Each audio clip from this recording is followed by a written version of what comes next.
ពេលសកកម្មជិះម៉ូតូដើររត់ជិះចម្រាប់ដងនៅតាមចំការក្រូចគេអត់គ្នាធ្លាប់ដើរទៅជិះចម្រាប់ដងដូចខ្ញុំអត់និយាយពីមួយមុនដំបងថាអត់ទៅទេគាត់តែនិយាយឡើងទេរត់គ្នាថាទៅជិះចម្រាប់តែម្ដងហើយទៅហ្នឹងឯងជិះដើររកគោដៅឯងឬតាមគេតាមឯងចឹងទៅតាមគ្នាចឹងទៅមិនទាន់ដឹងគោដៅច្បាស់គេប្រាប់ថាឲ្យទៅចការចែរក្សា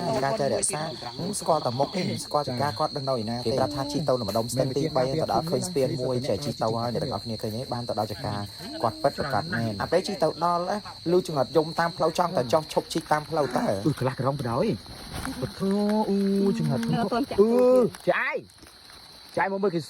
ចាប់ពិតត្មងនេះម្ចាស់ចការឲ្យមើលឯណាថាបេះក្រួយអីស៊ីហ៎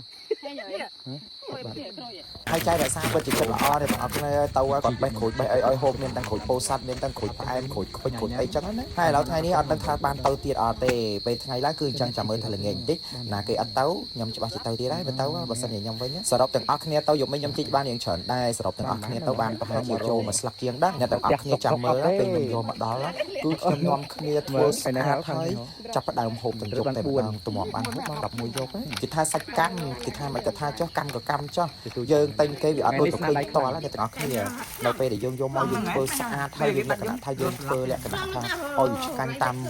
រសជាតិដែលយើងចង់ហូបចឹងឃើញអែមសែនចឹង